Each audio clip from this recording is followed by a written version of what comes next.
जनगणना करा, ओबीसी महासंघाचे निवेदन।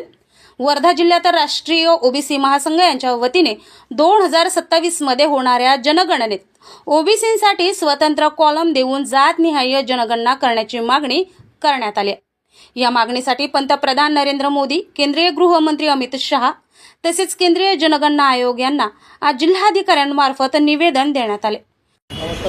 आमची जी मागणी होती ओबीसी संघटनेची की बा ओबीसीची जनसंख्या माहीत पडली पाहिजे या देशामध्ये किती आहे, आणि त्याच गोष्टीला हडताळ फासण्याचा प्रयत्न हा केंद्र सरकारचा आहे। त्यांचे दाखवाचे दात वेगळे आणि अंदरचे दात वेगळे आहे। एक खूप शर्मेची गोष्ट आहे की एक देशाचा प्रधानमंत्री ओबीसी असताना तो याच्याविरुद्ध काही आवाज उचलत नाही। त्याचप्रमाणे सत्ताधारी पक्षातले जे काही लोकप्रतिनिधी आहे किंवा विरोधी पक्षातले आहे जे ओबीसीच्या माध्यमातून लोकप्रतिनिधी निवडलेले आहे ते का बरं याच्यामागे चूप आहे? तुम्ही पण काय गुलाम बनलेले आहे का? तुम्ही तुमच्या ओबीसी बद्दल तुमचं काही कर्तव्य आहे की नाही, हा खूप मोठा प्रश्न इथे उपस्थित झालेला आहे। कारण ओबीसी हा समाज खूप मोठा समुदाय भारतामध्ये विखुरलेला आहे, मागासलेला आहे, तो मुख्य धारेमध्ये नाही आहे।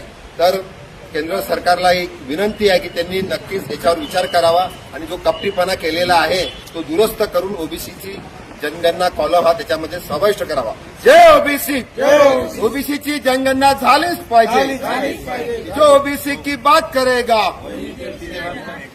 वर्धा येथे राष्ट्रीय ओबीसी महासंघाच्या वतीने आंदोलन करून 2027च्या जनगणनेत ओबीसींसाठी स्वतंत्र कॉलम समाविष्ट करून जातनिहाय जनगणना करण्याची मागणी करण्यात आली। यावेळी सर्वप्रथम महात्मा गांधी यांच्या पुतळ्याला माल्यार्पण करून घोषणाबाजी करण्यात आली। त्यानंतर जिल्हाधिकाऱ्यांमार्फत केंद्र सरकारला निवेदन सादर करण्यात आले। या प्रसंगी ओबीसी जिल्हाध्यक्ष सुनील शिंदे, वर्धा नगर अध्यक्ष सुधीर पांगुळ, जिल्हा सरचिटणीस नंदुजी वानखेडे, सामाजिक कार्यकर्ते बलराज लोहवे, जिल्हा संघटक प्रवीण पेठे, मनोज कुमार देशमुख, मनीष तेलरांदे, अक्रम पठाण, अलका वानखेडे, सुप्रिया शिंदे, कविता देशमुख, ऋतुजा भोयर, विलास कोरले, विकी टिपले यांच्यासह अनेक पदाधिकारी उपस्थित होती।